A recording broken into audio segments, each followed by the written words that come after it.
School छात्र छात्री लेखिथिबा मो कथा मो कहानी पुस्तकर सर्वश्रेष्ठ लेखा को नहीं प्रस्तुत हेबो पुस्तक।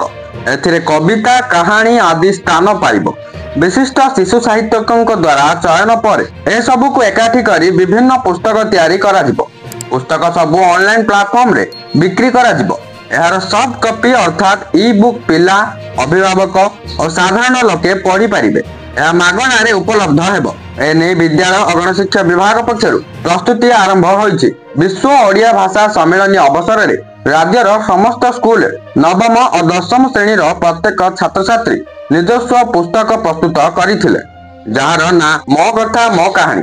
साहित्य सृजनी छात्र क्लब अधीन रे होइतिबा एही स्वतंत्र परिकल्पना रे शिक्षार्थी माने निजर नवसृजन चिंताधारा भावना और दृष्टिकोण को लेखा माध्यम परिप्रकाश करथिले। पुस्तक रे छात्र छात्री पुस्तक विषय रे पदे सूचीपत्र मुख्य कथावस्तु संपर्कित अध्याय रखिथिले।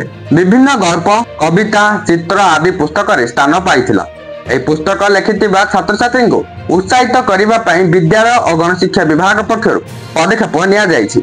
सारा राज्यरू संग्रह होइथिबा मो कथा मो कहानी पुस्तक गुड़ी को राज्यर विशिष्ट शिशु साहित्यक माने समीक्षा करिवे। जो लेखा भल थिबो ताकू संशोधित करी भल भाबे उपस्थापन करा जिवो।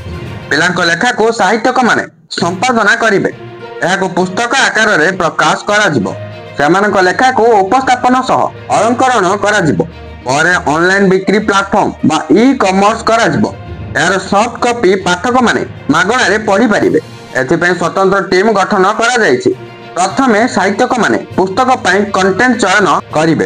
एहागु ने विभिन्न बही प्रस्तुत करिवे। कंटेंट अनुसार पुस्तक करा जिवो। ए सब पुस्तकर सुंदर अलंकरण पई डिजाइनर रहिबे। सेमाने लेखा सह चित्र को उपस्थापन करिवे बोली जने वरिष्ठ अधिकारी कहिसंती। एही पुस्तक प्रस्तुत करिवार मुख्य उद्देश्य हेउछि साहित्य कला संस्कृति सह आग्रह रखुथिबा पिलांको उत्साहित करिबा। राज्यर समस्त स्कूल शिक्षार्थी 7 लाख रु अधिक साहित्य रचना करथिले। गंजाम जिले में सर्वाधिक पुस्तक रचना करा जायतिला। एहाको नै शिक्षार्थी मध्य उत्साह देखा मिलता। एपरिक क्लासरूम रे चुप बसुथिबा शिक्षार्थी मध्य कार्यक्रम रे अंशग्रहण करथिले। संबलपुरी देशिया कुई भली आंचलिक भाषा रे पुस्तक लिखिचंती पिला। सेमानको लेखा को फेसबुक रे अपलोड करी गिनीज बुक ऑफ रेकॉर्ड करथिले।